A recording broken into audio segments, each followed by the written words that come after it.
এখানে ৭০ বছর ৬০ বছর বয়স অনেক মুরব্বী আছেন।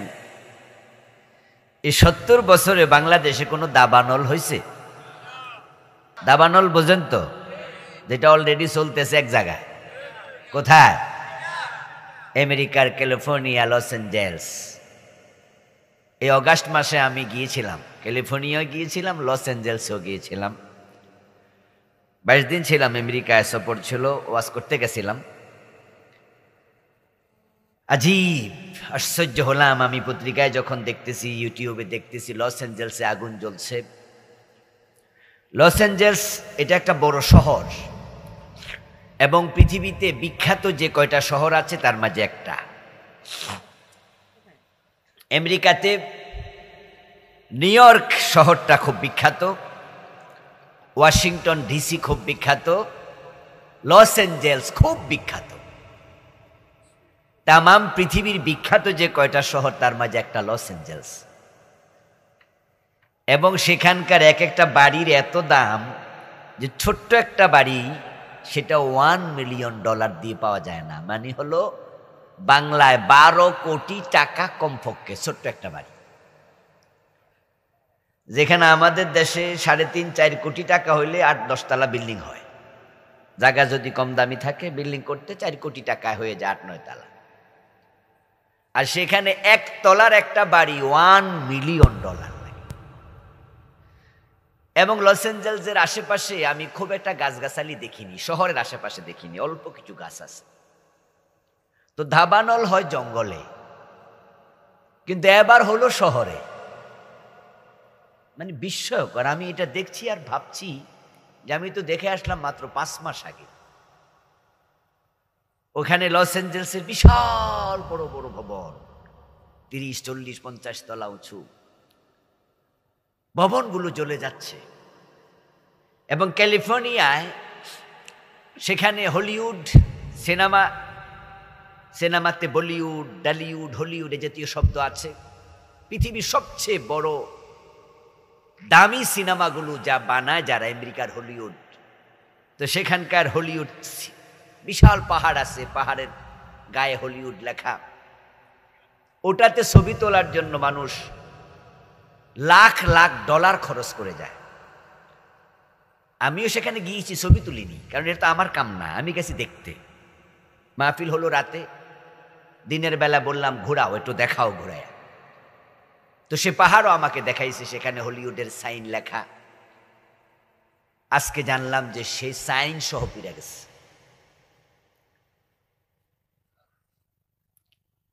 এরপরে আশ্চর্য খবর হলো নিউ ইয়র্ক সহ কিছু অঙ্গরাজ্যে অলরেডি তুষারপাত হচ্ছে। তুষারপাত যখন হয় তখন রাস্তাঘাট 2.5 থেকে 3 ফিট 4 ফিট পর্যন্ত বরফে ঢেকে যায়। তাহলে একই রাষ্ট্রে কিছু অঙ্গরাজ্যে বরফ পড়তেছে, কিছু অঙ্গরাজ্যে আগুন জ্বলতেছে। আমাদের বাংলাদেশেই যারা 60-70 বছর বয়স কোনোদিন বরফ পড়তে দেখছেন? সুবহানাল্লাহ। আমরা দাবানলও জ্বলে না, আমাদের দেশে বরফও পড়ে না। আমাদের দেশটা মায়ের কোলের সন্তান, মায়ের পেটের সন্তান যেমন নিরাপদে থাকে, আল্লাহ আমাদেরকে এমন নিরাপদে রেখেছেন। সুবহানাল্লাহ। এই শীতের মাঝে, শীতকাল চলছে, জানুয়ারি মাস তো শীতের যৌবনকাল, ঠিক না? শীত নভেম্বরে আসে, আস্তে আস্তে করে জানুয়ারিতে বাড়ে, ফেব্রুয়ারিতে আবার কমে যাবে। জানুয়ারিটা শীতের যৌবন, অথচ আমরা একটা জামা গায়ে আর একটা কোটি গায়ে। আপনারা অনেকে বসে আছেন একটা জাম্বার গায়ে। আমেরিকার নিউ ইয়র্কে আমি 2021-এ একবার গিয়েছিলাম 10 দিনের সফরে। ওখানে আমি 2-3 দিন থাকার পরে আমার সর্দি এমন লাগছে, টান দিয়া দেখি নাক দিয়ে রক্ত বের হচ্ছে। তা আমি আমার বাংলাদেশি এক ভাইকে বললাম যে ভাই এত শীত থাকেন কেমনে? উনি আমারে জবাব দিয়ে বলল যে হুজুর শীত তো আসেই নাই, ডিসেম্বরে যদি থাকেন তাহলে শীত পাবেন। আমি সাথে সাথে বলছি আল্লাহ যেন আমার হেফাজত করে আমি না থাকি, কারণ আমার এখনই নাকের ভিতরে রক্ত জমে গেছে। আর তাহলে আমি তখন তো থাকবো কিভাবে? আমি থাকবো না। আমার 10 দিনের সফর ছিল, আমি দৌড়াইয়া চলে আসছি কোন রকম, চাচ্ছিলাম পাখির মতো উড়াল দিতে। এত শীত। আমি একটা মসজিদের উপরে, নিউ ইয়র্কে ওদের অফিস আছে, অফিসের সাথে গেস্ট রুম আছে, ওখানে আমাকে থাকতে দিল। ওখানে থেকে থেকে আমি মাহফিল করি। মসজিদের নাম বাইতুল মামুর, মুসলিম উম্মাহ অফ নর্থ আমেরিকা, মুনা, বাংলাদেশি বাইরে মসজিদটা করেছে। তা আমি কাপড় চোপড় ধুয়ে সকালবেলায় একটু শুকাতে দেব, হয়তো 8:30 9টা বাজে, সূর্য উঠছে, ভালো তাপ দিচ্ছে। তা আমার পাশে একটু খালি জায়গা আছে, ওখানে চেয়ার, কিছু চেয়ার রাখছে ওরা, প্লাস্টিকের চেয়ার। তা আমি ভাবলাম চেয়ারের মাঝে জামাটা একটু মেলে দেই, শুকাইলে পরে ভিতরে নিয়ে আসবো, একটু পানিটা ঝরে যাক। গিয়ে দেখি চেয়ারের মাঝে পানি জমা। ভাবলাম রাতে হয়তো বৃষ্টি হয়েছে, পানিটা ফেলে দেই, চেয়ার ধরে ধাক্কা দেই, পানি পড়ে না। হাত দিয়ে দেখি বরফ। এবার ভাবেন কি পরিমাণ শীত পড়লে চেয়ারের পানি বরফ হয়ে গেছে। যেটা আমাদের ফ্রিজের ভিতরে হয়, ঠিক না? আমাদের ফ্রিজের ভিতরে যে ঠান্ডাটা, এটা হলো ওদের বাহিরের ঠান্ডা। অথচ রোদ তখন ভালো রোদ, আমি জামা শুকাইতে দিছি। আমার দেশ কি চমৎকার দেশ, কি আবহাওয়া, দাবানল নাই, কোন রকমের শীতের বরফ নাই, তুষার নাই, 12টা মাস ফসল হয়। আমি আশ্চর্য হয়েছি। তাদেরকে জিজ্ঞাসা করলাম যে আপনাদের দেশে এরকম 3.5 মাস 4 মাস বরফ পড়ে, তা আপনাদের ফল ফসলের খবর কি? উনারা জবাব দিলেন যে হুজুর, ফসল দূরের কথা, গাছের পাতাও থাকে না। কারণ বরফ যখন পড়তে থাকে তখন গাছের পাতা পর্যন্ত বরফে ঝরে যাবে, পুরা এমনি খাড়ায় থাকবে, একটা পাতা থাকবে না, অসংখ্য গাছ। এই 3.5 4 মাস কোনো ফসল হবে না, ফল হবে না। খান কি? বলেন কি, খানার কি অভাব আছে? আর আমার দেশে 12 মাস ফসল হয়, এরপরও আমরা খাইতে পাই না, একটা ডিম 15 টাকা দিয়ে কিনা লাগে। কারণ তাদের দেশের নেতারা খুব সৎ। ওয়াশিংটন ডিসিতে বারাক ওবামার বাড়ি দেখতে গেলাম। 8 বছর প্রেসিডেন্ট ছিল। বারাক ওবামার নাম তো আপনাদের মনে থাকবেই, এটা তো কয়দিন আগের ঘটনা। এই বারাক ওবামার বাড়ি দেখলাম মাত্র 2.5 তলা, দোতলা বিল্ডিং, এক সাইডে একটু বেশি। আমি জিজ্ঞাসা করলাম যে 8 বছর প্রেসিডেন্ট, এর বাড়ি 2.5 তলা? আর আমরা দেশে তো অনেক পুলিশের কনস্টেবলের আছে 10 তলা। যদি এলাকায় মেম্বার চেয়ারম্যান হয়, একজনকে আল্লাহর রহমতে বলে হয়, এলাকার মেম্বার চেয়ারম্যান কমিশনার হইলে তো কোটি টাকার মালিক হয়ে যায়। এমন পুলিশের অফিসার আছে, হাউন আঙ্কেল উনার নাম, উনি নাকি কয়েক হাজার কোটি টাকার মালিক। কল্পনা করতে পারেন, বারাক ওবামা 8 বছরের প্রেসিডেন্ট, 2 মেয়াদ, 2.5 তলা বাড়ি। জিজ্ঞাসা করলাম কারণ কি? আমাদের বাংলাদেশি ভাইরা আমাকে সফর করালেন, বললেন যে হুজুর, ওরা তো আর আমাদের দেশের নেতাদের মতো চুরি করে না। এই দেশটা আল্লাহ রহমত দিয়ে ঢেকে রেখেছে, কিন্তু শুধু চোরদের কারণে দেশটা গরিব হয়ে গেছে, তলাবিহীন চুরি। এখন আমেরিকার দাবানল প্রসঙ্গে কথা আসলো, আমার মন যেটা বলে, কেন এই দাবানল? হাজার হাজার বাড়িঘর জ্বলে পুড়ে শেষ। বিমান থেকে দেখতেছেন যে কি জানি কেমিক্যাল দিচ্ছে যেন আগুন নিবানো যায়, নিপতেছে না। কারণ এই আমেরিকার ইন্ধনে গাজাতে তারা আগুন লাগাইছে, আর আল্লাহ গজবের আগুন লাগাইয়া দিছে।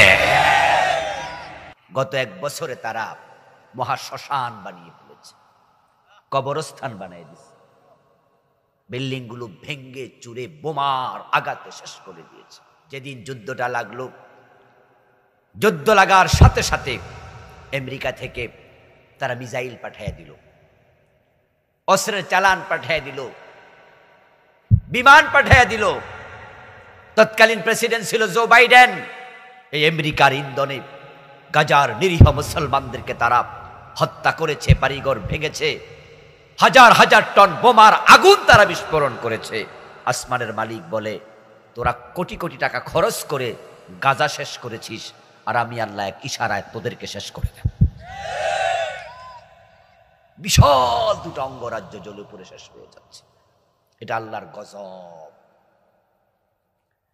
ইন্নাহু লা ইউফলিহুজ জালিমুন, পবিত্র কোরআন মাজিদ আল্লাহ বলেছেন, নিশ্চয় জালেমরা কখনো সফল হবে না। এই যে আমাদের দেশে 15 বছর যিনি জুলুম করছে তিনি কেন পালাইল? আজ থেকে 805 বছর আগে রাজা লক্ষণ সেন রাজপ্রাসাদের পিছন দিয়া পালাইছে।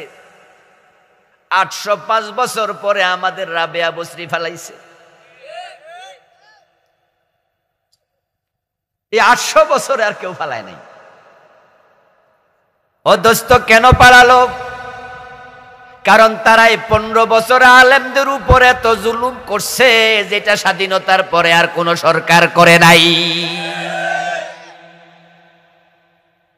আলিয়া কওমি, রাজনীতি ও রাজনীতি, হেফাজত, জামাত কারোরে ছাড়ে নাই। হুজুর পাইছে যেখানে মাইর দিছে সেখানে। আমেরিকা যেমন মুসলমান পায় যেখানে মাইর দেয় সেখানে। Bosnia, Chechnya, Somalia, Kashmir, Algeria, ফিলিস্তিন, ইরাক, আফগানিস্তান, ইয়ামান, সিরিয়া, মায়ানমার, ঠিক না? মানে মুসলমান পাইছে যেখানে আমেরিকা সেখানে ইশারা দে, মার, শুধু মার, আমরা সাথে আছি। আমেরিকা যখন সব জায়গায় মুসলমান মারে, আল্লাহ কয় না, তোরেও আমি ছাড়বো না। এজন্য এক সাইডে দিচ্ছে বরফ আর এক সাইডে দিচ্ছে আগুন। যদিও আমরা এটা প্রত্যাশা করি না, আমরাও দোয়া করি আল্লাহ ওদের হেফাজত করুক, ওদেরকে আল্লাহ হেদায়েত দেখ, বলেন আমিন। কারণ মানুষ কষ্ট পাক এটা আমরা কামনা করি না। যে সরকারের লোকেরা গত 15 বছর জুলুম করছে, আমরা তাদের জন্য দোয়া করি আল্লাহ ওদেরকে হেদায়েত দান করুক, কারণ তারাও কষ্ট পাক, এটা আমরা চাই না। আমরা চাই সব মানুষ ভালো থাকুক। আল্লাহ কোরআন মাজিদে বলেন, তুমি নিজের দিকে তাকাও, নিজেকে নিয়ে ভাবো। তুমি কি বোঝো না, তুমি কি দেখো না তোমার মাঝে তোমার আল্লাহর অস্তিত্ব আছে? তুমি নিজের দিকে তাকালে বুঝবে একজন আছে যিনি তোমাকে চালাচ্ছে। এই যে আমরা রাতে ঘুম ধরলে ঘুমায়া যাই, আমরা যখন ঘুমাই তখন আমরা বেহুশ হয়ে যাই, বেখবর হয়ে যাই। বলুন তো, আমরা যখন ঘুমালাম, আমরা বেখবর, তখন আমাদের নিঃশ্বাসের কাজ চলমান নাকি বন্ধ? চলমান রাখছে কে? আপনি আমি বেখবর হলে যদি সাথে সাথে নিঃশ্বাস বন্ধ হয়ে যেত, তাহলে আমরা তো বাঁচতামই না। আবার নিঃশ্বাস চালু রাখার জন্য যদি সজাগ থাকতে হতো, তাহলে না ঘুমাইলে আমরা পাগল হয়ে যেতাম। মানুষ যদি লাগাতার 2-4 দিন না ঘুমায়, তখন মানুষের মস্তিষ্ক আর কাজ করবে না। সুবহানাল্লাহ পড়েন। আমরা না ঘুমাইলে আমাদের ব্রেন অচল হয়ে যাবে। কোন মানুষ যখন পাগল হয়, পাগলামি করে, তখন ডাক্তারদের প্রথম ঔষধ যেটা, প্রথম চিকিৎসা যেটা, সেটা হলো তারে ঘুমের ট্যাবলেট খাইয়া আগে ঘুম পাড়াও।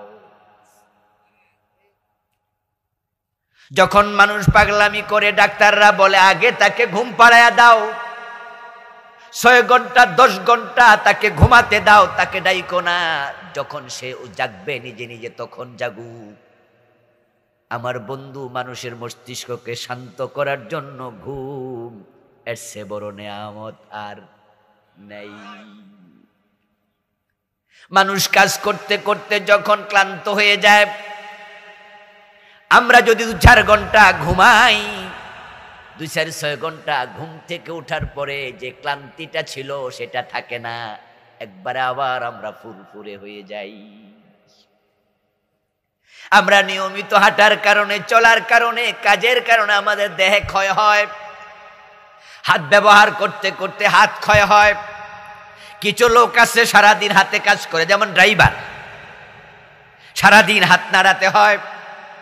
কম্পিউটার অপারেটর, সারাদিন আঙ্গুল চালাতে হয়। এবং যে মানুষগুলো রিক্সা চালায় তাদের পা সারাদিন পেডেল চাপতে হয়।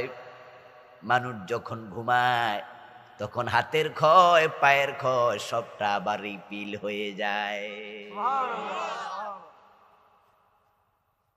আল্লাহ পাক রব্বুল আলামিনের নিয়ামত তিনি কিভাবে আমাদেরকে দিয়ে রাখলেন। ওয়া ফি আনফুসিকুম আফালা তুবসিরুন, তুমি নিজের দিকে তাকাও, তুমি ঘুমিয়ে আছো, কিন্তু তোমার হার্ট, তোমার অন্তর হৃদয় সেটা টিকটিক করে সচল আছেই। এবং আমাদের দেহটাকে উষ্ণ রাখার জন্য 2টা বাল্ব আমাদের এখানে দেয়া আছে। তাই প্রচন্ড শীতের মাঝেও বগলের নিচে হাত দিলে দেখবেন শরীরটা গরম লাগতেছে। ওখানে আল্লাহ 2টা বাতি জ্বালায়া রাখছে, বাল্ব। এই যে বাল্ব, বিদ্যুতের বাল্ব, আমাদের বগলের নিচে এখানে বাল্ব আছে। ওই বাল্ব দিয়ে আল্লাহ তাআলা আমাদেরকে প্রচন্ড শীতের ভিতর আমাদের উষ্ণ রাখেন। আমাদের কিডনির মাধ্যমে পানিগুলাকে আল্লাহ তাআলা পরিশোধন করেন, তারপরে সেখান দিয়া সেকে চাকনি দিয়া আমাদের খাবারের পানি বের করে প্রস্রাব বানায়া তারপরে আমাদের দেহকে আল্লাহ জীবাণুমুক্ত করে দেন। সুবহানাল্লাহ, সুবহানাল্লাহ। ও প্রিয় ভাইয়েরা, আমাদের বাড়িতে আমরা কেসি গেট লাগাই। এই কেসি গেট 2 বছর 4 বছর চলার পরে দেখবেন যে জাম হয়ে যায়। তারপরে সেখানে আর কিছু লিকুইড জিনিস দেয়া লাগে, দিলে কেসি গেট আবার নরম হয়। না হয় কিন্তু জং হয়ে, জং ধরতে ধরতে এটা আস্তে আস্তে লোহা ক্ষয় হয়, কেসি গেট টানলো আর খোলে না। আপনার হাত চলছে 30, 40, 50 বছর, এখানেও তো আপনার আঙ্গুলের মাঝে কত সুন্দর করে গিরা আছে, এখানে লিকুইড দেওয়ার কোনো প্রয়োজন নাই। আপনার মৃত্যু পর্যন্ত আল্লাহ নিজে এটাকে সচল রেখে দিয়েছেন। ও দোস্ত, প্রতিটা অঙ্গ আমার আল্লাহ আমাদেরকে সুন্দর করে সক্রিয় রাখলেন। তা আপনি নিজের দিকে তাকাইলে বুঝবেন যে আমি নিজে নিজে চলি না, বরং আমাকে একজন চালায়, তিনি হলেন আল্লাহ। এখন আল্লাহর পরিচয় কি? আর যে আল্লাহ আপনাকে চালান, আপনার পরিচয় কি? আপনার পরিচয় হলো গোলাম, আর তার পরিচয় হলো তিনি মালিক, তিনি রব। কোরআনের শেষ সূরা কুল আউযু বিরাব্বিন নাস মালিকিন নাস ইলাহিন নাস, এখানে 2টি সত্তার সাথে সম্পর্ক বলা হয়েছে। ও নবী, আপনি আশ্রয় প্রার্থনা করুন মানুষের রবের কাছে। কুল, আপনি বলুন আউযু বিরাব্বিন নাস, আমি মানুষের রবের কাছে আশ্রয় চাই। মানুষের রব, তাহলে মানুষ আর রব, রব যদি তিনি হন তাহলে মানুষ কি? মানুষ তার গোলাম। এখন যারা গোলাম হয় তারা স্বাধীন হয় না পরাধীন হয়? গোলাম থাকবে ততক্ষণ, অন্যের অধীনে থাকে যতক্ষণ। যখন সে নিজে অধীন থেকে বের হয় তখন তাকে আর গোলাম বলা যায় না। এক সময় গোলামের সিস্টেম ছিল, বাজারে গোলাম বিক্রি হতো। হযরত বেলাল রাদিয়াল্লাহু তাআলা আনহু গোলাম ছিলেন না? উমাইয়া ইবনে খালদ উনাকে কিনে এনেছে বাজার থেকে। হযরত বেলালকে আবু বকর সিদ্দিক রাদিয়াল্লাহু তাআলা আনহু আবার টাকা দিয়া কিনে মুক্ত করেছে। এই যে গোলাম, যেই গোলাম তার মনিবের সাথে চুক্তিতে আবদ্ধ হয় যে মনিব, আপনি আমাকে বাজার থেকে 10,000 দিরহাম দিয়ে কিনে এনেছিলেন, এটা আমি জানি। মালিক বলে হ্যাঁ, তা আমি যদি আপনাকে 10,000 দিরহাম দিতে পারি, আপনি আমাকে মুক্ত করতে রাজি আছেন কি? মালিক যদি বলে হ্যাঁ, তুমি আমার টাকা দিলে তুমি মুক্ত, এই গোলামের নাম হলো মুকাতাব। কি নাম? মুকাতাব। এখন এই মুকাতাব গোলাম 10,000 দিরহাম দিয়ে দিল। 10,000 দিরহাম দেওয়ার সাথে সাথে এখন তাকে আর গোলাম বলার কোনো সুযোগ নাই, সে একজন স্বাধীন মানুষ। তাহলে মুকাতাব গোলাম, গোলাম থাকবে ততক্ষণ, এ টাকা দেবে না যতক্ষণ। যখন টাকা দিল এখন মুক্ত, সে আর গোলাম নয়। আর যতদিন গোলাম ছিল মনিবের কাজ করতে সে বাধ্য ছিল। আজকে টাকা দিয়া সে মুক্ত, এখন মনিবের কথা শুনতে সে আর বাধ্য নয়। এবার বলুন তো, আমরা আল্লাহর গোলামি করতে চাই না মুক্তি চাই?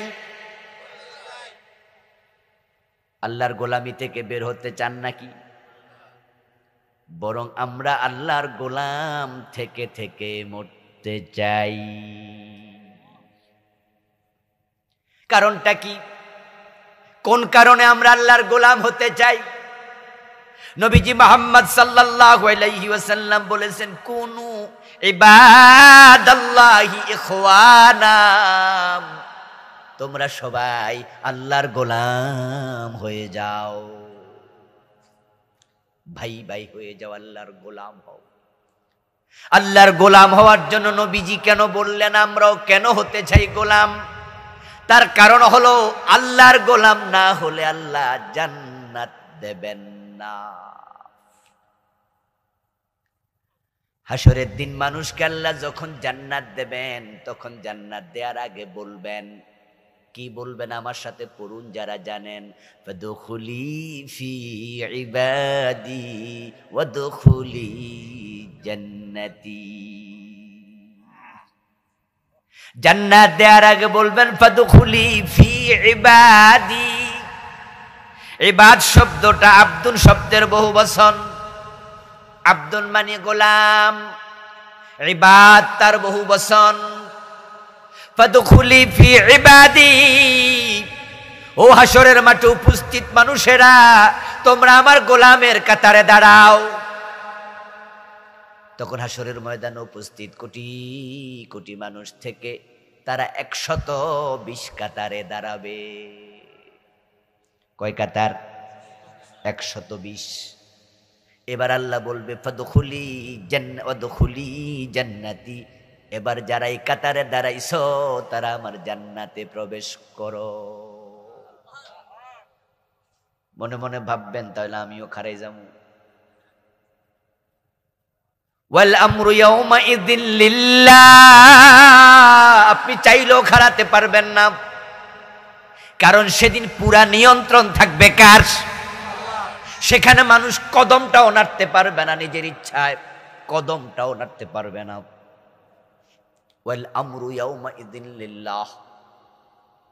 নবীজি সাল্লাল্লাহু আলাইহি ওয়াসাল্লাম বলেছেন, হাসরের ময়দানে মানুষগুলোকে শুধু তাদের পা রাখার জন্য যতটুকু জায়গা লাগে অতটুকু জায়গা দেয়া হবে। 2 পা রাখার চেয়ে বেশি জায়গা কোনো বনি আদমকে দেয়াই হবে না।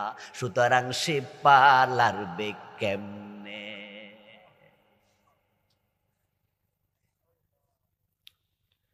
মাত্র 2টি কদম রাখতে যতটুকু জায়গা আপনার লাগে, এদিকে হয়তো 8 আঙ্গুল, এদিকে 4 আঙ্গুল। 1 পা রাখতে যতটুকু জায়গা, 2 পা রাখতে যতটুকু, রাসূল বলেন হচ্ছে বেশি বরাদ্দই থাকবে না। সেদিন আপনি চাইলো দৌড় মাইরা আল্লাহর বান্দাদের কাতারে দাঁড়ায়া যাবেন, সে সুযোগই নাই। তবে হ্যাঁ, আল্লাহ তাআলা যাকে চান নিজ দায়িত্বে সেখানে দাঁড় করাইয়া দেবেন।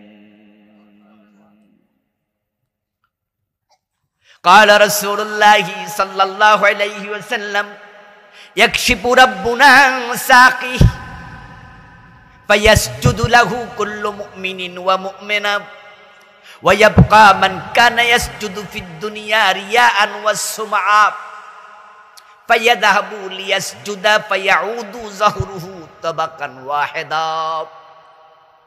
আপনি মনে চাইলে যে কিছু করতে পারবেন না, এটার প্রমাণ দেওয়ার জন্য আমি আরেকটা হাদিস পড়লাম, আরবিতে বাংলা শুনাই। রাসূলুল্লাহ বলছেন, শোনো, আল্লাহর নিয়ন্ত্রণটা বুঝো। আল্লাহ যখন হাসরের ময়দানে প্রকাশিত হবেন, মানুষ আল্লাহকে নিজের চোখে দেখবে। দেখার সাথে সাথে মুমিন মুমিনা নর নারী সেজদায় পড়ে যাবে। এই যে আমরা আল্লাহকে 30, 40, 50, 70, 100 বছর সেজদা করতেছি, আল্লাহকে চোখে দেখছি কয়দিন? দেখার শখ আছে না নাই? আরে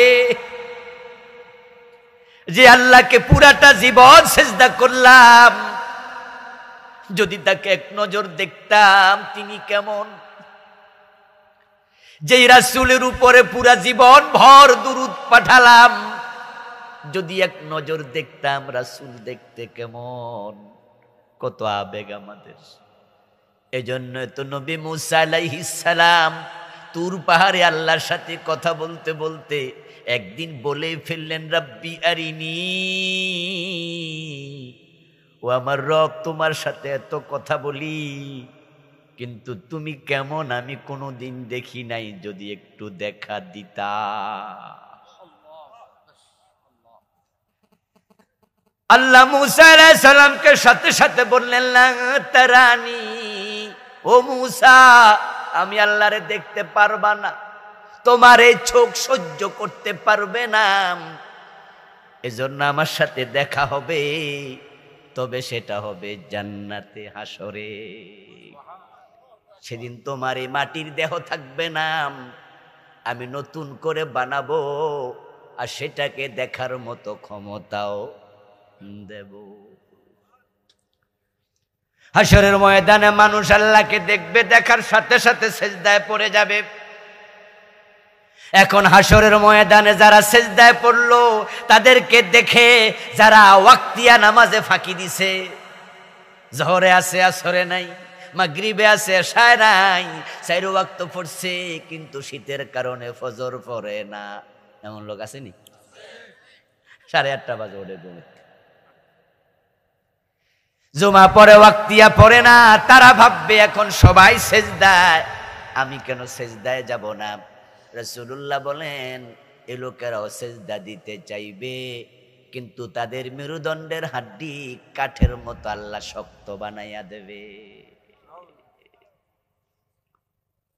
তারা যে আল্লাহকে সিজদা দেবে তারা মাজা বাঁকাই করতে পারবে না। এই হাদিস দিয়া বোঝা যায় সেদিন নিয়ন্ত্রণ কার? আপনি চাইলেও দৌড় মাইরা ইবাদতকারীর কাতারে যেতে পারবেন না। যারা দুনিয়ায় আল্লাহর গোলামি করতে করতে গোলামির উপরে মরছে, শুধু তারাই সেদিন ওই কাতারে দাঁড়াবে। এখন একটু আওয়াজ করে বলুন তো, আমরা কার গোলাম? গোলামরা স্বাধীন না পরাধীন? মন মতো চলে না মালিকের আইন মতো? সূরা আল বাকারার 172 নম্বর আয়াতে তামাম দুনিয়ার মোমেনদেরকে লক্ষ্য করে আল্লাহ আমাদের মালিক একটা আইন ঘোষণা করছে, ইয়া আইয়ুহাল্লাযীনা আমানু কুলু মিন তাইয়্যিবাতি মা রাযাকনাকুম।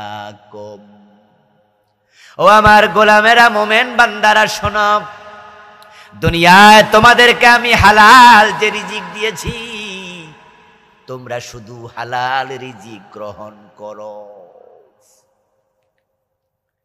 লা তাকুলু আমওয়ালাকুম বাইনাকুম বিল বাতিল, তোমরা নিজেরা একে অপর থেকে অন্যায়ভাবে, কোনো হারাম ভাবে অন্যায়ভাবে রিজিক গ্রহণ করবে না। আমি তোমাদের মালিক, আমি তোমাদের মালিক, তোমাদেরকে আইন দিলাম, তোমরা হারামের ধারে কাছে যাইও না। ওয়াশকুরু লিল্লাহ আই ওয়াবুদু লিল্লাহ। এবার হালাল খাওয়ার পরে আমি আল্লাহর ইবাদত শুরু করো।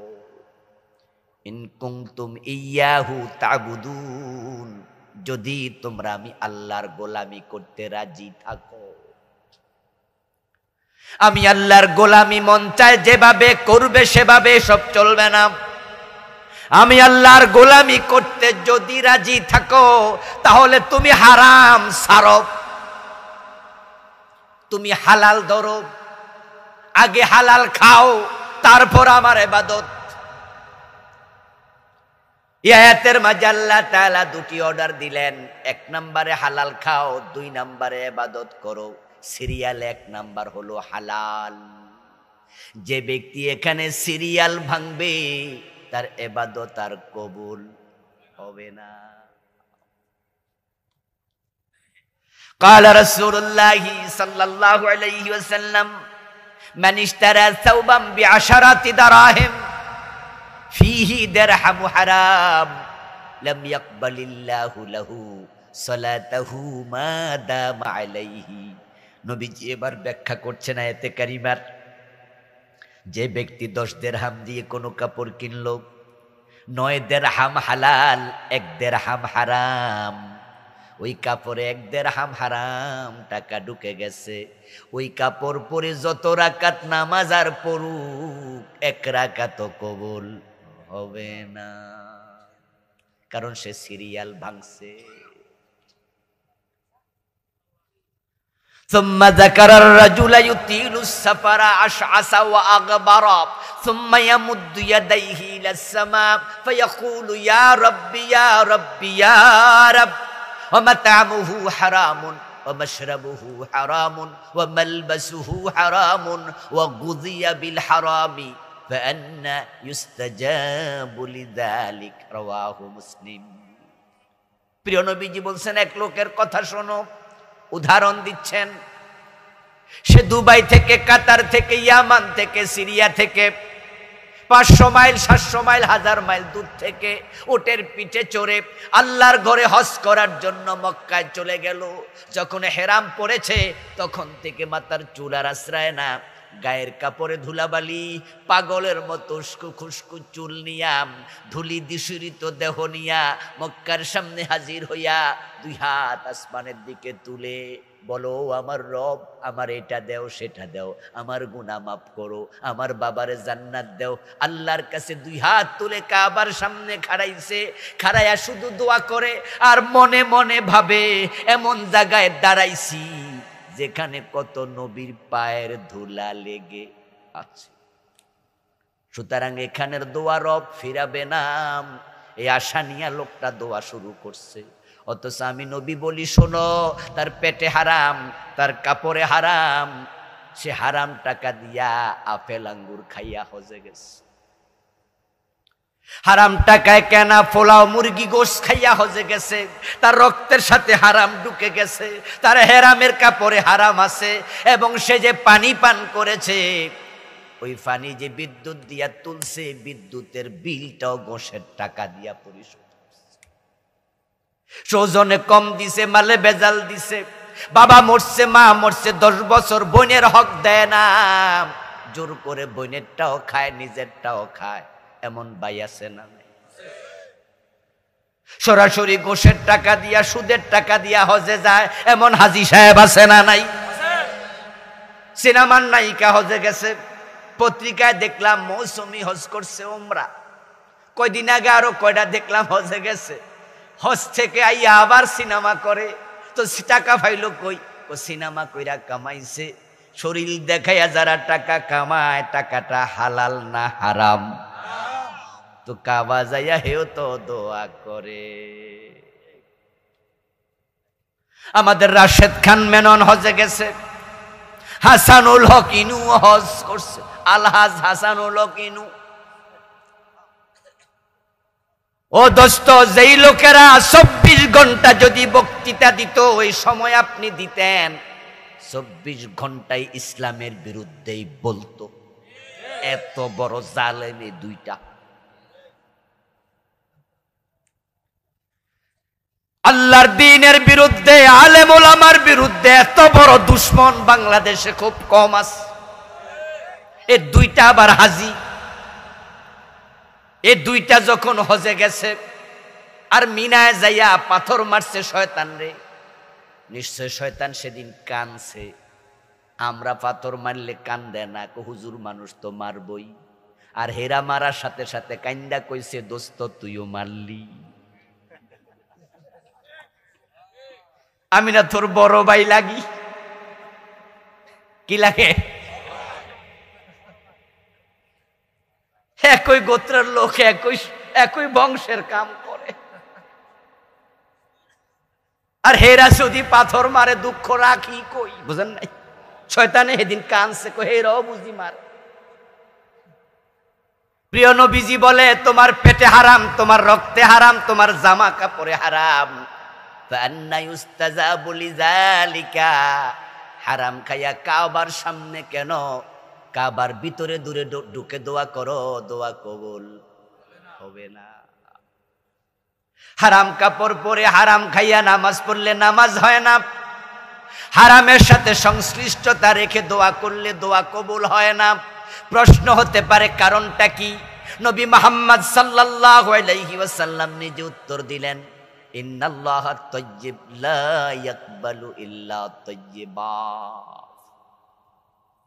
আল্লাহ নিজে পবিত্র, তিনি অপবিত্র কিছু গ্রহণ করেন না।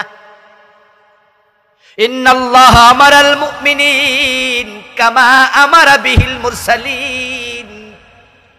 রাসূলুল্লাহ এবার বলেন, আল্লাহ তাআলা তোমাদেরকে বলছে কুলু মিনাত তাইয়্যিবাত,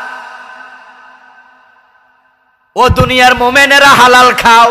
কই আদেশ শুধু তোমাদের করে নাই, আমারাল মুমিনিন বিমা আমারা বিহিল মুরসালিন, এই আদেশটা আল্লাহ রাসূলদেরকেও করছে।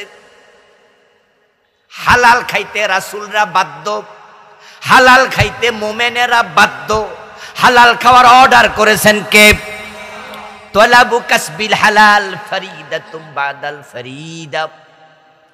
যত ফরজ ইবাদত আমরা করি, হালাল জীবিকা অর্জন করা সব ফরজের সেরা ফরজ।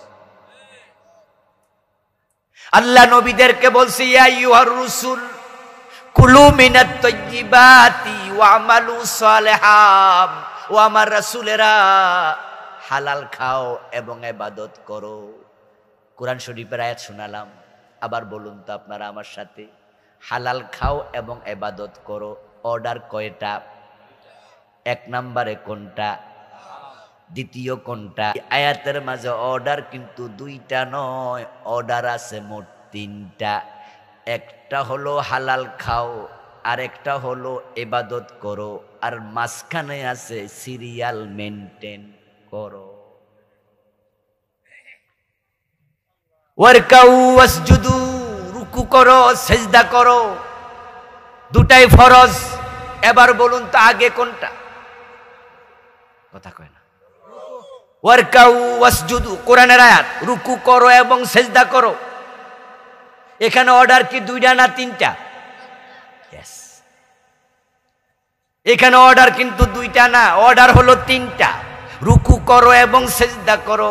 যদি কেউ আগে সিজদা করে পরে রুকু করে, ওই বনি তেহে যদি কেউ অর্ডার দুইটা করছি তো আমরা বলবো না, এখানে রুকু করো সিজদা করো, এই দুইটার সাথে আর একটা হলো সিরিয়াল মেইনটেইন করো। আপনি টয়লেটে ঢুকছেন, এখন তো টয়লেটের মাঝে ট্যাপ কল আছে। আগে তো আমরা লোডা ভরে পানি নিতাম না। আচ্ছা, লোডা বইরা পানি নিয়ে টয়লেটে ঢুকছেন, ঢুকিয়া দেখেন যে লোডা ছিদ্র, পানি ফইরা যাইতেছে। মনে মনে ভাবলেন যে পানি যদি ফইরা যায় কামে লাগবো কেমনে, আগে লাগাইলাই। আপনি লোটা ছিদ্র দেখা যদি পানি আগে খরচ করে বইয়া থান, পবিত্র হবেন তো? কেন? পানি তো খরচ করছেনই না। কেন? কারণ সিরিয়ালে ফেস লাগাইছেন। ট্রেন গাড়ি দেখেছেন সবাই, সিরিয়ালের সামনে থাকে কি? বগি না ইঞ্জিন? কথা কয় না ভাই। সামনে কি? যদি এটা পিছনে দিয়া বগি সামনে দিয়া ধাক্কা মারেন স্টার্ট করেন, চলবে তো? সব বগি খালে যাইব। আল্লাহ সিরিয়াল দে হালাল আগে খাও, ইবাদত পরে করো। আর বাংলাদেশের লোকেরা অনেকেই গড় ফট্টা এই সিরিয়াল উল্টাইয়া ফেলছে, এবং উল্টানো শুরু হয়তো কোলে থাকতে। বাচ্চা কোলে বাবা সুদের টাকায় দুধ কিনা খাওয়ায়, অথচ আল্লাহ মুখ পবিত্র রাখছিল মায়ের পেটে। এই মুখ দিয়ে আল্লাহ তাআলা মায়ের থেকে কিছু খাওয়ায় নাই, খাওয়াইছে নাভি দিয়া। সুবহানাল্লাহ পড়েন। মায়ের সাথে আমাদের সম্পর্ক কি ছিল? প্রিয় ভাইরা, মা যখন কনসিভ করে, পেটে বাচ্চা আসে, তখন মায়েদের হায়েজ বন্ধ হয়। হায়েজ যখন বন্ধ হয় বিবাহের পরে, তখন এই খবর শুনে শ্বশুর শাশুড়ি মুস্কি মুস্কি হাসে, ঠিক না? আমার বন্ধু মা যখন শোনে, মাইয়া কয়, মা বুঝলাম না, আমার তো মিন্স বন্ধ। মা মুস্কি হাসি দিয়া কয় আমি নানি হব। মহিলাদের হায়েজ বন্ধ হলে তারপরে বাচ্চা পেটে আসছে আমরা বুঝি। আমার প্রশ্ন হলো হায়েজের রক্ত গেল কোথায়? ও বন্ধু, আজকের বিজ্ঞান প্রমাণ করেছে হায়েজের রক্ত আল্লাহ তাআলা ওই বাচ্চার খাবার বানায়া সাপ্লাই দেয়। এই জন্য মায়ের রক্ত বন্ধ, মায়ের শরীর থেকে বাচ্চা খাবে। যদি ব্লাডও যায় বাচ্চাও খায়, মা দুর্বল হবে। সুবহানাল্লাহ পড়েন। সুবহান। বাচ্চা একদিক দিয়া টানে, আবার মায়ের হায়েজের রক্ত বের হয়, তাহলে মা হয়ে যাবে দুর্বল। এই জন্য আল্লাহ ব্লাডটাকে ধরে রাখে, ওই পেটের বাচ্চাটাকে রক্তটাকে খাবার বানায়া সাপ্লাই দেয়। তাই ডাক্তাররা বলে দেয় মারে একটু ভালো খাওয়াইয়েন, পেটের বাচ্চা মোটা তাজা হবে। আমরা গর্ভবতী মারে আপেল আঙ্গুর বালা বালা খাওয়াই না? খাওয়াইলে এটা বাচ্চার খানা হয়, বাচ্চা এটা রক্ত থেকে পায়। এখন ওই রক্তটা হালাল না হারাম জানেননি? ধরেন আমরা যে রক্ত গা থেকে কাটলে রক্ত খাওয়া যাবো? হারাম। আল্লাহ তাআলা আমাদের জন্য রক্তকে হারাম করেছেন। আর হায়েজের রক্তকে বলা হয় হুরমতে গালিজা, নাজাসাতে গালিজা। এটা আরো জঘন্য হারাম। নরমাল রক্ত গায়ে লাগলে কাপড় নাপাক হয় না, বেশি পরিমাণ লাগলে আমরা ধুইতে বলি। কিন্তু যদি সামান্য মশা কামড়াইছে, থাপ্পড় দিছেন, গায়ে লাগিয়া গেছে, নামাজ হবনি, কইব। কিন্তু রক্তটা হারাম, সে কাপড় হারাম করে না। কিন্তু হায়েজের রক্ত গায়ে লাগলে কাপড় দোয়া লাগে, শরীরও দোয়া লাগে।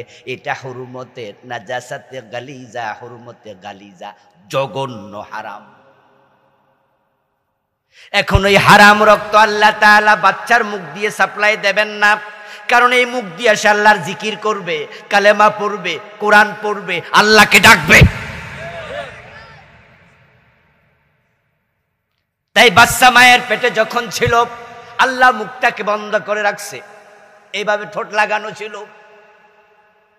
মায়ের হায়েজের রক্ত, মায়ের নেফাসের রক্ত, মায়ের ভিতরে পানি, এই সবটার মাঝে বাচ্চা ঢুলছে।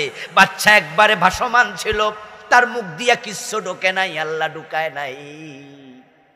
নাভি দিয়া খাওয়াইছে, মুখটাকে পবিত্র রাখছে।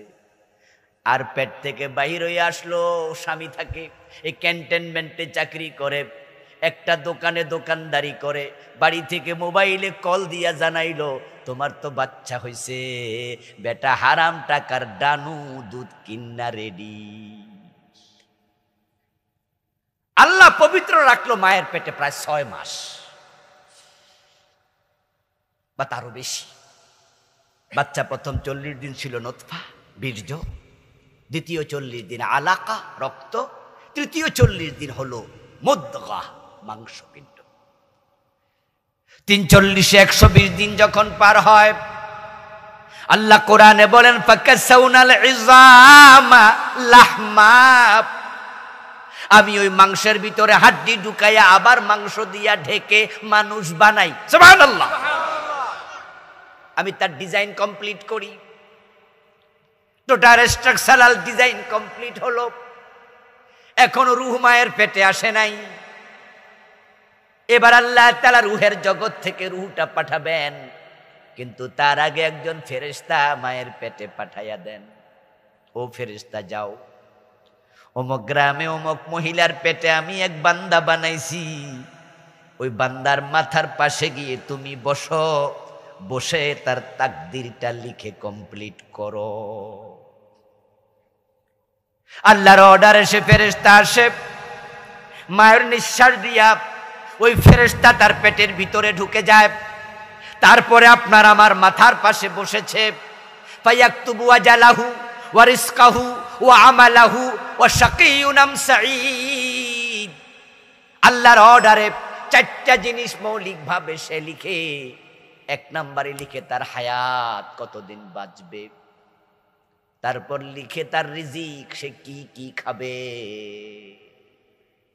রিজিক কি ফরে না আগে লেখা? রুহ কি এখনো আইসিনি? রিজিক আগেই লেখা আছে। ও মানুষ, রিজিক লইয়া পাগল হও কেন? পাগল হওয়া কোনো দরকারই নাই। আর রিজকু মাকসুম, রিজিক তো বন্টিত, রিজিক তো আগেই লিখা। গরিবের ছেলে কিন্তু আজকে কোটিপতি, আবার কোটিপতির ছেলে আজকে কাঙ্গাল, এমন আছে না নাই? আমিও কতজনকে চিনি, এমন লোককেও চিনি কোন রকমের যোগ্যতা নাই, এমন লোককে আমি চিনি মেট্রিকটাও পাশ করে নাই, কিন্তু আজকে 10-12 কোটি টাকার মালিক, বয়স এখনো 30-32 হয় নাই। 30-32 বছর বয়সে আমাদের ফলাপান বিসিএস এর জন্য লড়াই করতেছে, বলতেছে বয়স বাড়াইতে হইব। শোনেন নাই আপনারা? আন্দোলন করে 30 বছর তো শেষ, ওরা কইতেছে না আরো বাড়াও, 35-এ না। এর মানে এখনো চাকরি মাকরি পায় নাই। আর আমি এমন ছেলেকে চিনি মেট্রিক পাস না, 32-30 বছর বয়স, 12-13 কোটি টাকার মালিক এখন, যেটা আমিও হই নাই, এখন দ্বারে কাছেও যাই নাই। ও দোস্ত, রিজিক আল্লাহর কাছে বন্টিত। আবার বাবা 100 কোটি টাকা রাইখা গেছে, পোলা না খাইয়া থাকে, সব বেচালাইছে, এখন ফকির। মায়ের পেটে থাকা অবস্থায় দ্বিতীয়টা হলো রিজিক, এটা লেখা হবে। 3 নাম্বার হলো আমালাহু, তার আমল কেমন হবে সেটাও লেখা হয়। 4 নাম্বার হলো লোকটা কি জান্নাতি না জাহান্নামী, সেটাও তখন লেখা হয়। এই কথা শুনে তো এক সাহাবী বলল, ইয়া রাসূলুল্লাহি আফালা নাত্তাকিলু, হুজুর তাহলে কে জান্নাতি কে জাহান্নামী এটা লেখাই যদি হয়ে যায়, আমল কইরা লাভ কি? তাহলে ওই তাকদীরের উপর ভরসা কইরা বইয়া থাই। রাসূল বলে না, আমালু আমালু কুল্লুন মুয়াসসারুন লিমা খুলিকা লাহু। প্রিয় নবী বলে না না, আমল করো আমল করো, আল্লাহ যারে যে জন্য বানাইছে ওই আমল তার জন্য সহজ বানাইয়া দেয়। সুবহানাল্লাহ। ঠিক এই বন্ধু রাসূলুল্লাহর হাদিস যে কত সুন্দর, কত ঠিক, এই হাদিসগুলোর বাস্তবতা দেখে আল্লাহর নবীর উপর ঈমান আরো বেড়ে যায়। যারে যে জন্য বানাইছে তার জন্য আল্লাহ সেটাই সহজ করে। কারণ যে বেটা বিড়ি না খাইলে ঘুমে ধরে না, রাতের মাঝখানে উঠটা বিড়ি টানে, বিড়ি এমন প্রিয় টয়লেটে বইয়াও খায়, এমন লোক আছে না নাই? অথচ সে বিড়ির গন্ধ 10 হাত থেকে শুনলে আমার বমি আইয়ে।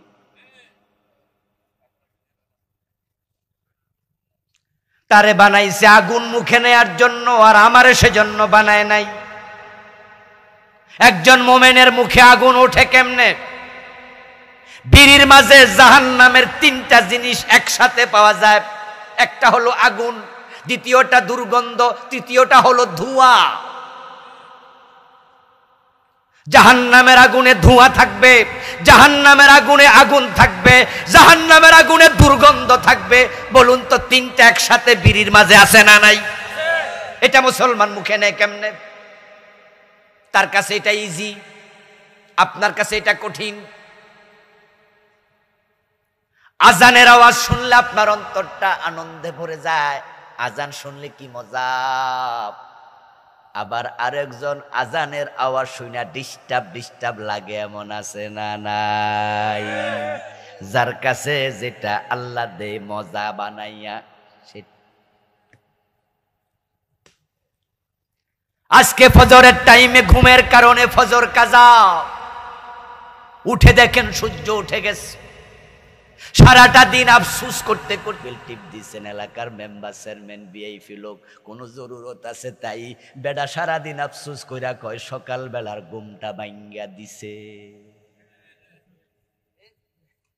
এই অভিযোগ করে মানুষের কাছে যে না আজকে একবার খুব খারাপ হয়েছে। কি হয়েছে? কই সকালবেলা আইয়া মিয়া কলিং বেল টিপা শুরু করছে, ফজরের টাইমে ঘুমটা ভাঙ্গা দিছি, এটা কি ওই লোক? আমরা দেখেন আপনার ঘুম ভাঙে নাই, আপনি আফসোস করেন, আর হের ঘুম ভাঙছে, হে আফসোস করে।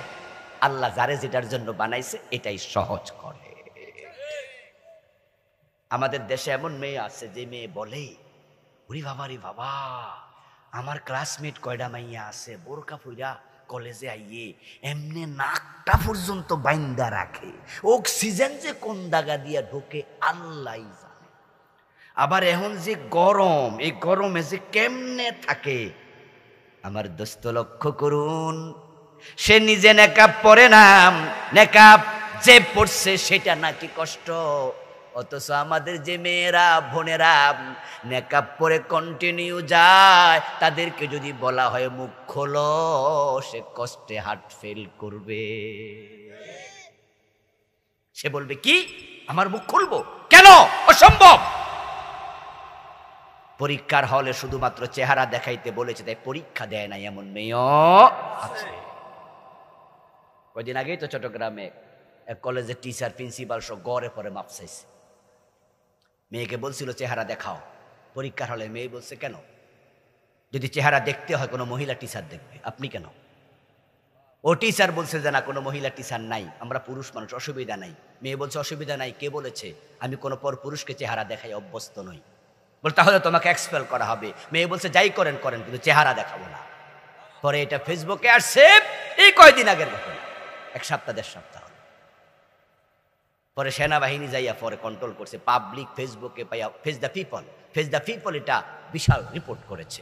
আমাদের সাইফুর সাগর কুমিল্লার সন্তান, হইসই শুরু হয়ে গেল। অনেক আলেম ওলামা এটা ফেসবুকে দিয়েছে। তারপরে এলাকার লোকেরা খেপে গেছে, পরে সেখানে প্রিন্সিপালকে পিটাইতে গেছে, সেনাবাহিনী যাইয়া মাপ ট্রাপ সাওয়াইয়া কন্ট্রোল করছে। দেখেন, একজন চেহারা খোলে না, প্রয়োজনে পরীক্ষা দেব না, আবার আরেকজন কয় যে মাইয়ারা নেকাব পইরা থাকে কেমনে, মানে কি, কুল্লুন মুয়াসসারুন লিমা খুলিকালা, আল্লাহ যারা জান্নাতের জন্য বানাইছে, জান্নাতের চরিত্র আল্লাহ সহজ করে দেয়। ও সাহাবারা আমল করো, আমল করো। আমার প্রিয় ভাইয়েরা, 4 মাসে ডিজাইন কমপ্লিট হলো। এবার ফেরেশতা 4টা জিনিস লিখে মায়ের পেট থেকে বেরিয়ে যায়। তারপর রূহের জগৎ থেকে আল্লাহ রূহ পাঠায়। যখন মায়ের পেটে সন্তানের সাথে এসে তার রূহটা জয়েন হলো, জড়িত হলো, এবার বাচ্চা মায়ের পেটে নড়াচড়া শুরু করলো। মা নিজেও টের পায় বাচ্চা নড়তেছে। আওয়াজ দিয়ে বলুন তো, বাচ্চাটা এখন মৃত না জীবিত? জোরে বলেন, মৃত না জীবিত? জীবিত মানুষের খাবার দরকার আছে না নাই? পানীয় দরকার আছে না নাই? তাই আল্লাহ খাবারটা নাভি দিয়া দেয়, মুখ দিয়া দেয় না, কারণ মায়ের হায়েজের রক্ত হারাম। আল্লাহ হারাম খাওয়ায় না, তুমি বাবা হইয়া কেমনে সুদের টাকার দুধ খাওয়াইলা? জন্মের পরে তো সিরিয়াল শেষ। কিসের নামাজ, কিসের ইবাদত? সুদও খায়, নামাজও পড়ে। এমন লোক আছেন? 2-1 সুদখোর আজকের মাহফিলে আছেন? থাকতে পারে, আশা করি নাই, কিন্তু থাকতে পারে। তুমি সুদ খাচ্ছ, তুমি নামাজ পড়ছো, তুমি ইসলাম বোঝোই নাই, তুমি ইবাদত বোঝো নাই দোস্ত। قال رسول الله صلى الله عليه وسلم للربا 73 بابا ايسرها ان ينكح الرجل امه। নবীজি মুহাম্মদ সাল্লাল্লাহু আলাইহি ওয়াসাল্লাম বলতেছেন, সুদ খেলে 73টা গুনাহ হয়, সবচেয়ে ছোটটা হলো নিজের মায়ের সাথে জিনা করা। এখানে যারা আছেন বোঝেন, আপনি আপনার মায়ের সাথে জিনাকারী যদি আপনি সুদ খান। সবচেয়ে ছোটটা হলো মায়ের সাথে জিনা। বড়টা কি? বড়টা আল্লাহ কোরআন মাজিদে বলছে, আল্লাহ এবং রাসূলের সাথে যুদ্ধ ঘোষণা করা। তোমার ঈমান থাকবে কেমনে? ইয়া আইয়ুহাল্লাযীনা আমানুত্তাকুল্লাহা ওয়া যারু মা বাকিয়া মিনার রিবা ইন কুনতুম মুমিনিন ওয়া ইন লাম তাফআলু ফাযানু বিহারবিন মিনাল্লাহি ওয়া রাসূলিহি। ও মুমিনেরা, আল্লাহকে ভয় করো, সুদ ছেড়ে দাও। যদি না ছাড়ো, তাহলে আল্লাহ এবং রাসূলের বিরুদ্ধে যুদ্ধ ঘোষণা করো। মান আকালা দিরহাম রিবা ওয়া হুয়া ইয়ালাম আন্নাহু আশাদ্দু মিন সিত্তাতিন ওয়া সালাসিনা জিনা। নবীজি বলছেন 1 টাকা যদি জেনে শুনে সুদ খায় তার আমলনামায় 36 বার জিনার গুনাহ লিখে দেয়া হবে। 1 টাকা সুদ খেলে 36 বার জিনা হবে। 100 টাকা সুদ খেলে 3600 বার জিনা হবে। 1000 টাকা সুদ খেলে 36,000 বার জিনার গুনাহ হয়। ও দোস্ত, আর যদি তোমার মৃত্যুটা হয় এমন অবস্থায় তখনও সুদে টাকা লাগানো, তাহলে তুমি মায়ের সাথে জিনাকারী অবস্থায় তোমার মৃত্যু হবে।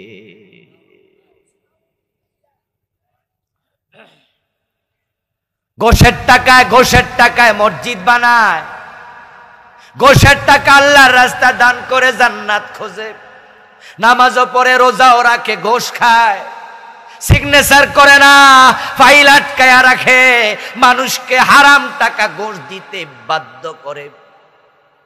ঘোষের টাকা পকেটে নিয়ে মসজিদে দাঁড়ায় আর নামাজে খাড়ায়া কয় ইয়াকা নাবুদু, আল্লাহ আমি শুধু তোমার গোলাম। আল্লাহ কয় গোলাম পকেটে এগুলো কি? তোমার জামা কাপড়ে কি? তোমার পেটের ভিতরে এগুলো কি? আমার গোলাম হলে ঘোষ খাও কেমনে? কেমনে খাও? মানুষের টাকা করায় গন্ডায় ফিরিয়ে দিতেই হবে, সব আল্লাহ উসুল করে ছাড়বে। সেদিন আপনার আমলনামা যত নেক ছিল, আরে ঘোষখোর তার মা বাবার খেদমত করে, এটা তো ভালো কাজ। ঘোষখোর মানুষের সেবা করে, কিছু কাজ আছে সামাজিক যেগুলো করে, কিন্তু আবার ঘোষ খায়, আবার দেশের সম্পদ লুট করে খায়। এই লোক মানুষের অনেক হক নষ্ট করছে। আল্লাহর সামনে গেলে আল্লাহ বলবে সব কিছু আদায় করো। কোত্থেকে দেবেন? টাকা তো নাই। বলবে আমল নামা কিছু নেক ছিল, সব দিয়ে দাও, সব দিতে হবে। قال رسول الله صلى الله عليه وسلم من قطع ميراث وارثه قطع الله ميراثه من الجنة। প্রিয় নবী বলেন, যে ব্যক্তি বোনের সম্পদ, ভাইয়ের সম্পদ, ফুপুর সম্পদ, যে ওয়ারিসি সম্পদ ছিল ওটা কেটে রাখছে, আল্লাহ তার জান্নাত কেটে নেয়। বোন সম্পদের জন্য আসলে ধমকায়া তারাইয়া দেয়, ভাই বোনের শ্লোক শোনায়, অংশ নিলে ধ্বংস হয়, নিস না বোন, আসেনি এমন? নিস না, অংশ নিলে ধ্বংস। তুই বোন, তুই ধ্বংস হইবি, আমি এটা চাইতাম পারিনি, নিস না।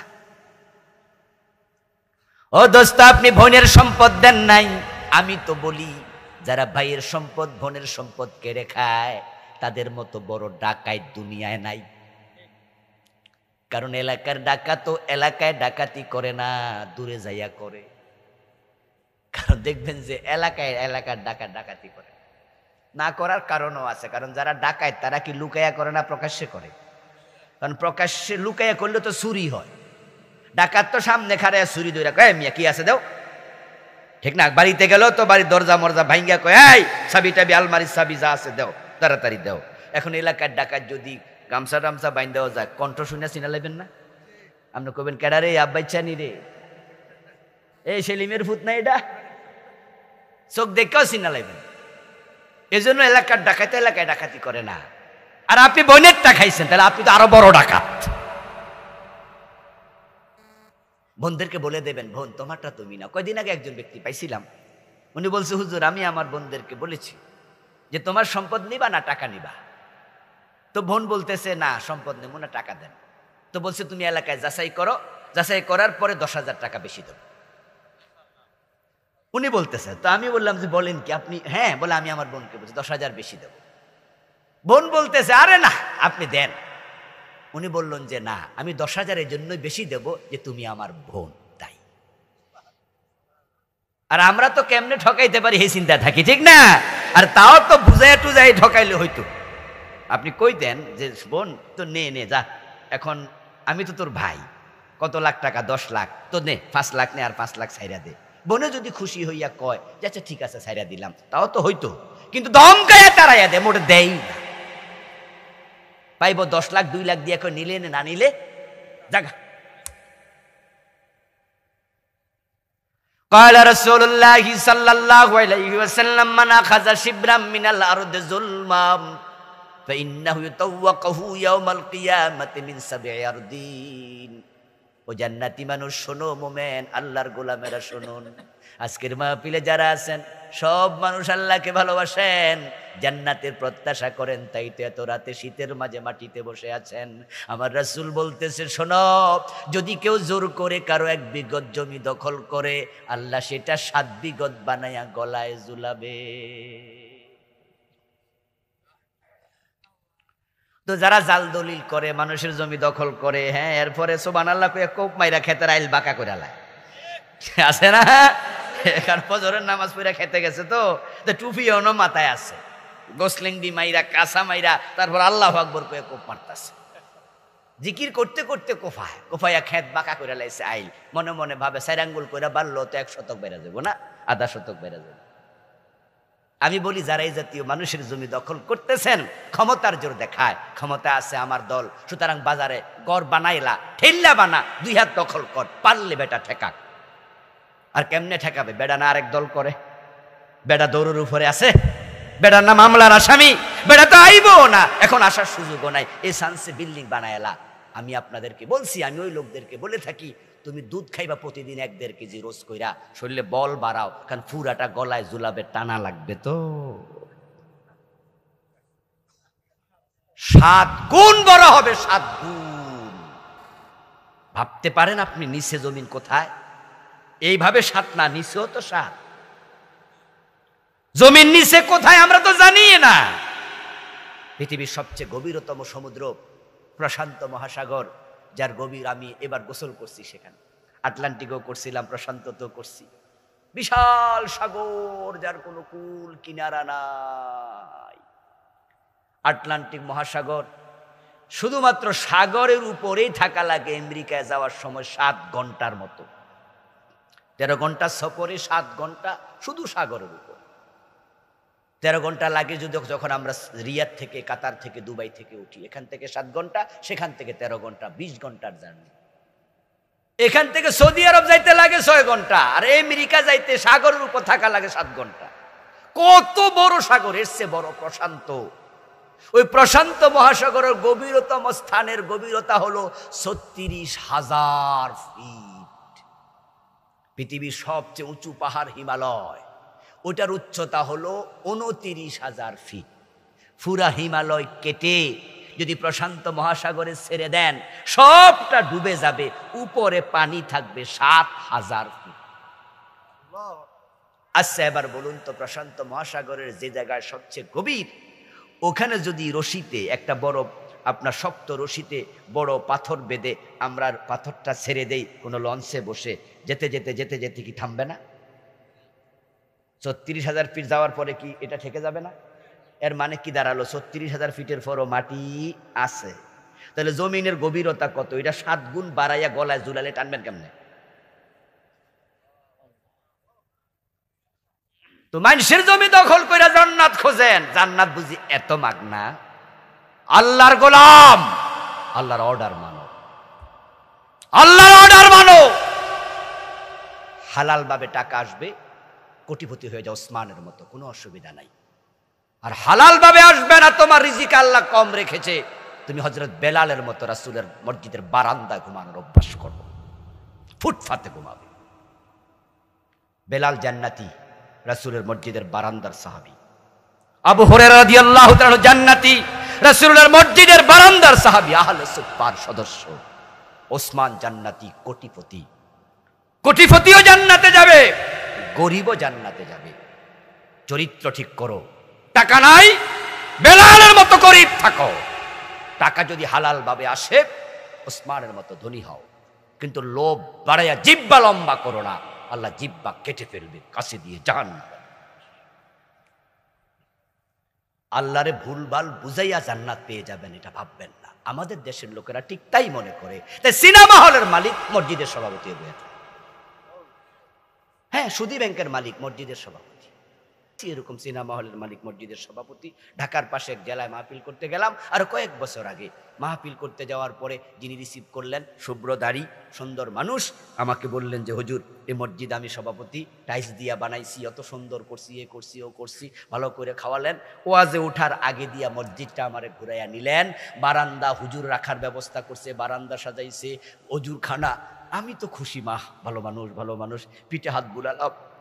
তারপর ভালো করে খাইয়া স্টেজে উঠলাম, ওয়াজ শেষ করলাম। নামার পরে আমাকে গাড়িতে তুলে দিল, আমাকে হাদিয়া দিল খাম হাতে নিয়া। দেখি খামটা মোটামুটি মোটা তাজা। ভাবলাম যে বেটা বড় লোক, দিছ বেশি, ঠিক আছে, ভালো, দোয়া আরব বাড়াইয়া করে দিছি। গাড়িতে উঠে আমি ড্রাইভারের সাথে গল্প করতেছি, বললাম যে দেখছো, এই বেটা কিন্তু মসজিদ বানাইছে, এই করছে ও করছে, আমার সম্মানীয় ভালো দিছে। ড্রাইভার আমার হুজুর, ওনার 2টা সিনেমা হল আছে। আমি কই লা হাওলা ওয়ালা কুওয়াতা ইল্লা বিল্লাহ, ইন্না লিল্লাহি ওয়া ইন্না ইলাইহি। কি শুনাইলি তুই জানোস কেমনে রে? কই যে পাবলিকে কইছে। আমি তো আপনারা নামাই দিয়া হাঁটতি মানুষ, তো শুনি কে কি কয়। সুদে টাকা লাগাইয়া, গোশ খাইয়া, এ সিনেমা হল বানাইয়া, সুদী ব্যাংক বানাইয়া বেটা আবার হজে যায়। আল্লাহর কো আল্লাহ আমার বেহেশতটা দাও। আবার ছোটরা চায় না, ফেরদাউসও চায়। কি ভাবছেন আপনি? কি ভাবছেন আজকে আমার ওয়াজ শুইনা? আবুল কালাম আজাদ সাহেব তো আজকে প্যাঁচ লাগাইয়া দিয়া যাইতাছে, যে ওয়াজ করতেছে বেহেশত পাওয়া সোজা না। সিনেমা হলের মালিক ওয়াজ শুনতে আইছে, হুজুর ওয়াজ করছে। হাদিসে আছে আদাল্লু আলাল খাইরি কাফাইলিহি ওয়াদাল্লু আলাল শাররি কাফাইলিহি। আমার রাসূল বলছে, অন্যায় কাজ করো না, খারাপ কাজ করো না। যদি তুমি কোনো খারাপ কাজের উদ্বোধন করো, তাহলে ওই খারাপ কাজ দুনিয়া যত মানুষ করবে, তোমার তাদের যত গুনাহ সেটা তোমার কাঁধেও আসবে। সিনেমা হল বানাইও না, কারণ যত লোক সিনেমা দেখবে তাদের যত গুনাহ, মালিকের হবে ওই পরিমাণ গুনাহ। সিনেমা হলের মালিক এও আর শুই না। কে আসছে? মেহমান, বসতে দেন। ও আমাদের মিজান ভাই ছোট ভাই নাকি? মাশাআল্লাহ মাশাআল্লাহ, বসেন ভাই। আমার প্রিয় ভাইয়েরা, এই ওয়াজ শুইনা সিনেমা হলের মালিকের গেছে মন খারাপ হইয়া।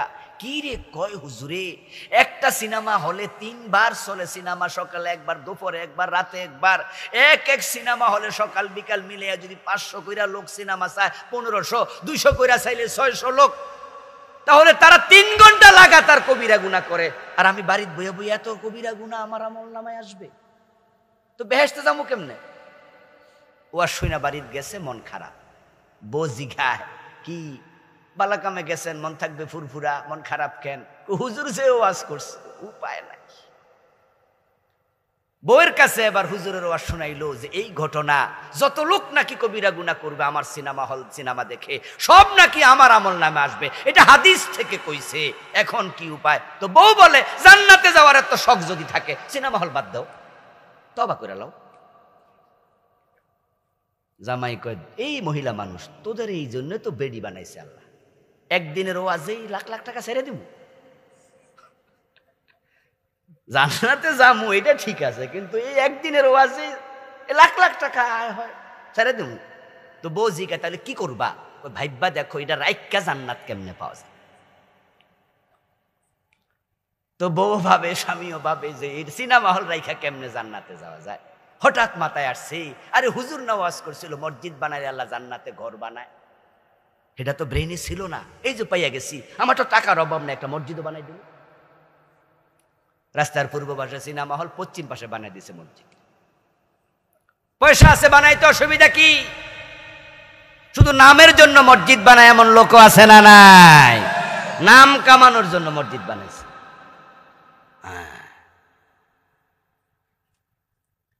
এখন বউরে বলে, ইউরেকা ইউরেকা, পাইয়া গেছি। বউ কয় কি? মসজিদ দিমু বানাইয়া।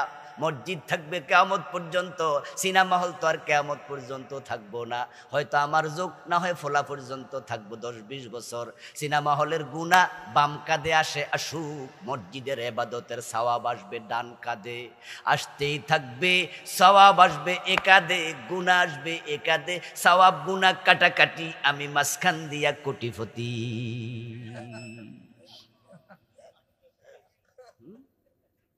বুদ্ধি কত, বুদ্ধি কত। ও আল্লাহর বান্দা, আপনি মানুষ ঠকাচ্ছেন, প্রতারণা করছেন, ধোঁকাবাজি করছেন, হারাম ভাবে টাকা কামাচ্ছেন, মালের মাঝে আপনি প্রিজারভেটিভ দিচ্ছেন, এমন জিনিস কেমিক্যাল মালে দেয় 40 দিনও আপেল পচে না, আঙ্গুর পচে না, অথচ এই কেমিক্যাল খাইয়া পাবলিকের কিডনি ড্যামেজ হয়ে যায়। আপনি ওজনে কম দিচ্ছেন, আপনি মালের মাঝে ভেজাল দিচ্ছেন, আবার মসজিদে গিয়া সিজদা কইরা জান্নাত খুঁজতেছেন। কেমনে কি আমি বুঝি না। একসাথে দুটা চলবে না। আল্লাহর গোলামি যদি করো তাহলে আল্লাহর কিছু কথা মানবা, কিছু মানবা না। সুবিধাবাদ জিন্দাবাদে মোমেন থাকা যায় না।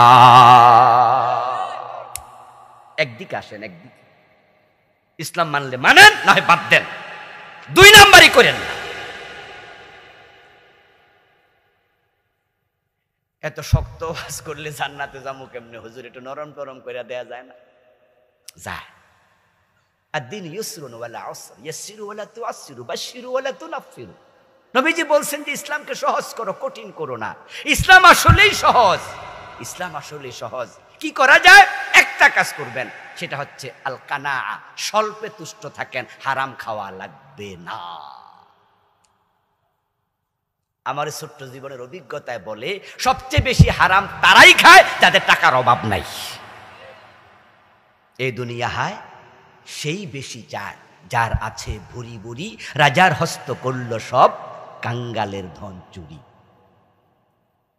অফিসের পিয়নের বেতন 12,000, 15,000, 20,000। অফিসারের বেতন হলো 50,000, 70,000, 1 লাখ। যখন ঘুষ খায় তখন খাম কাটটা মোটা হয়, পিয়নেরটা না অফিসারেরটা। তো হেন না বেতন বেশি, ঘুষ দরকার কি? অত এই যে বেশি খায়, মানে যার অভাব নাই সে বেশি খাচ্ছে।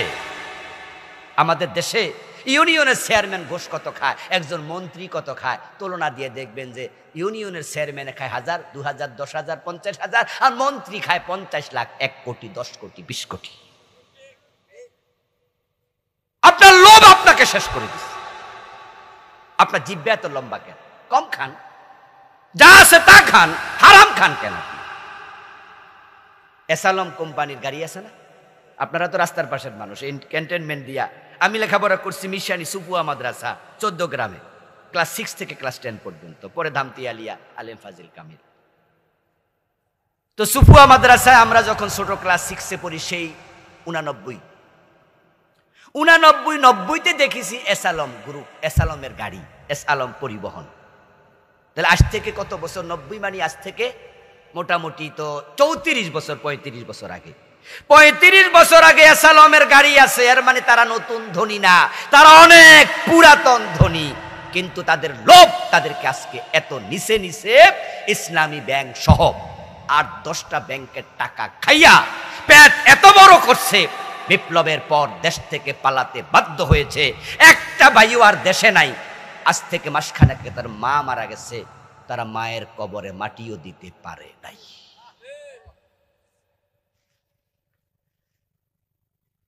মায়ের জানাজার নামাজ আসতে পারে নাই, মাকে কবর দিতে পারে নাই। হাজার হাজার কোটি টাকার মালিক মায়ের জানাজা করতে পারলেন, একটা ছেলে দেশে সব পলাইয়া রইছে। আপনারা বলুন তো, এর চেয়ে কি ভিক্ষা করা ভালো না? কম খাওয়া ভালো না? দুনিয়া যদি এটা হয়, আখেরাতে কি হবে ভেবে দেখো। ও প্রিয় ভাই, সুদকার জন্য খান, ঘোষকার জন্য খান, সন্তানের জন্য, বউয়ের জন্য, মা বাবার জন্য, কেউ কারণ হয়, কেউ কারণ হয়, কেউ কারণ হয়। কবরে, আপনার কবরে কেউ যাবে না, জবাব দেবে না হাসরের দিন। মা দেখলে সন্তান পালাবে, সন্তান দেখলে মা পালাবে, বাবা দেখলে ছেলে পালাবে, কেউ কারো পরিচয় দেবে না। আপনার বউ আপনার পরিচয় দেবে না। সব আমলের হিসাব আপনাকে একা দিতে হবে, একা একা একা। আমাদের নিমসার গরু বাজার আছে, কোরবানির সময় গরু বাজারে দেখবেন যে মাইক হাতে নিয়ে অ্যাডভার্টাইজমেন্ট করে, প্রচার করে, এই পকেট সাবধান। বাজারওয়ালারা বলে পকেট সাবধান। গরু বাজারে পকেট মার বেশি থাকে তো তাই সতর্ক করে। পকেট মার 2 আঙ্গুলের কাজ করে, অতি সংক্ষেপে করে এবং এটা ইজিলি করে, কিন্তু ধরা খাইলে ভাদ্র মাসের তাল একটাও মিস হয় না। আপনি পকেটে আঙ্গুল ঢুকাইছেন, 50,000 টাকার বান্ডিলটা হাতে উঠে চলে গেছে, আপনার 30 সেকেন্ডে 50,000 শেষ। আর ওই বেটা টাকা হাতে পাইয়া তো খুশি কি, বাড়িতে যাওয়ার সময় আপেল, আঙ্গুর, বেদানা, দানা যা আছে কিনা, তারপরে খরচা 2 হাতে ব্যাগ পুরাইয়া যায়। কামাই তো কষ্ট নাই, খরচেও কষ্ট নাই। বাড়িতে যাওয়ার পরে একা খায় না, 14 গোষ্ঠী খায়। পরের সপ্তাহে আইসে আবার ক্যান্টনমেন্ট গরু বাজারে, আইসা হাত দিছে আর খাইছে ধরা। পাবলিক মাটিতে যেটা পরে হেডাও তুই লাগায় দেয়। এবার মাইর খাওয়ার সময় জিগায় বাড়ি কই, পিড়াইয়া টিড়াইয়া শোয়াইয়া এবার বলে আমার বাড়ি তো অমুক জায়গায়, এ বাবার মোবাইল নাম্বার দে। বাবারে ফোন দেবেন, এটা কি আপনার ছেলে? বাপে বলবে হ্যাঁ। সমস্যা কি? কয় যে ক্যান্টনমেন্টে গরু বাজার আইসা পকেট মাইর ধরা খাইছে। বাবারে বলে আপনি তাড়াতাড়ি আসেন। বাবা মোবাইল যে অফ করবো আর 3 দিনও খুলবো না। আশা দূরের কথা, ছেলেও আসবে না, মা আসবে না, আত্মীয় স্বজন পর্যন্ত পরিচিত কেউ থাকলে লজ্জায় পরিচয়টাও দেবে না।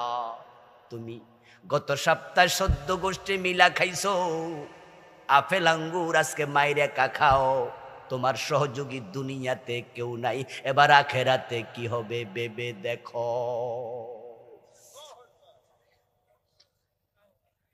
প্রিয় ভাইয়েরা, আজকের মতো আমি শেষ করছি। আপনাদেরকে যে মেসেজ দেওয়ার চেষ্টা করলাম সেটা হলো হারাম ছেড়ে দেন। আমার আল্লাহ আপনাদের রব বলছে হালাল খাও, তারপরে ইবাদত করো। এখন বলবেন হুজুর যে হারাম খাইয়ে ফেলছি সেটার কি হবে? হারাম 2 প্রকার, একটা হলো বান্দার হক আর একটা আল্লাহর হক। যেটা আল্লাহর হকের সাথে আছে, সুদ খাইছেন, মদ খাইছেন, এমন কিছু আছে যেটা আল্লাহর হক নষ্ট করছেন। আজকে সিদ্ধান্ত নিয়ে আল্লাহরে জানাইয়া দেন, আল্লাহ এই সুদের সাথে আমি আর নাই, আমারে তুমি মাফ করো। তাহলে তওবার মাধ্যমে ক্ষমা পেয়ে যেতে পারেন। কিন্তু যেটা মানুষের হক, ওইটা আল্লাহর কাছে মাপ চাইয়া লাভ নাই। মানুষের হক মানুষের কাছে ফিরিয়ে দিতেই হবে। অন্যের হক আল্লাহ মাফ করেন না। এজন্য যারা মানুষের হকের সাথে আছেন জড়িত, আজকে বাড়ি যেয়ে দিয়ে দেন, বলে দেন যে এই বোন তোমারটা তুমি নাও, ভাই তোমারটা তুমি নাও, ও এলাকার চাচা, ও এলাকার আত্মীয়, আপনার জমিটা আমি জোর করে দখল করে রাখছিলাম এতদিন, আপনারটা আপনি নিয়ে যান। কেউ টাকা পাইলে টাকা ফিরিয়ে দেন, এরপর আল্লাহর কাছে মাফ চান, তাহলে জান্নাত মিলবে। না হয় বিপদ সামনে আছে। এমন একদিন আল্লাহর সামনে যাবেন, সেখানে আর কোনো সাহায্যকারী